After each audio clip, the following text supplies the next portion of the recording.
Early Monday evening, the West New York Education Association made it clear that they are not going to stop until they get a new contract.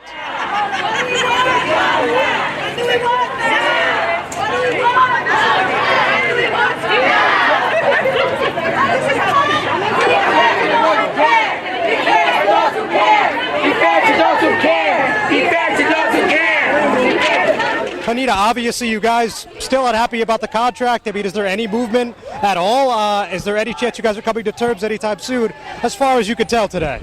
Well, we go into mediation tonight. We're meeting with the mediator for the first time.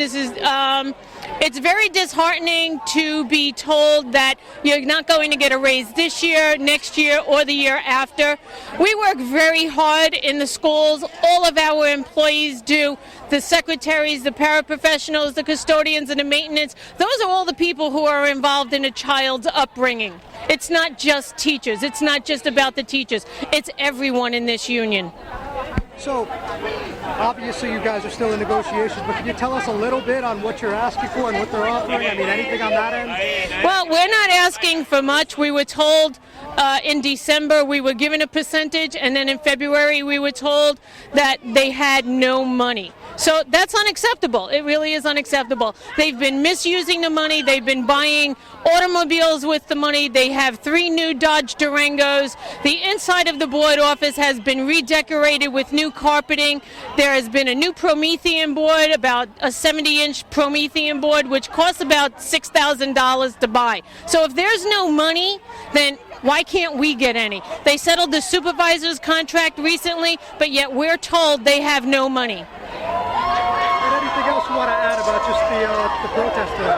I just love that all of these people showed up to support the West New York Education Association. We're all fighting for the same thing. We want a fair contract, and we want it now. Yeah, we have no contract. We were moving along up until December when the board woke up one morning and found out they decided they had no money for us. So they've offered us no raises, 0 increases for this year and for next year. And while we might recognize that there might be a budget problem, we're not going to allow them to take it out on the backs of the employees in this district. And if they've created a budget problem for themselves, it was 5 years in the making, and these school employees should not be the ones that have to suffer the consequences of that. So they're going to have to do what they can, shake the couch cushions and find some money so we can get a contract settlement.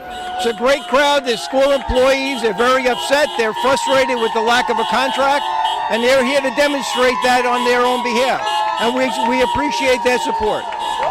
Thankfully to the PTO and PS number 2 school, I've been able to work closely with our teachers, and the work they do is amazing.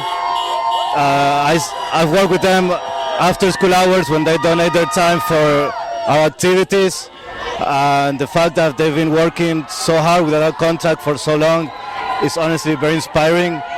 And it's also very shameful of how the authorities here in West New York and the Board of Education are taking advantage of them.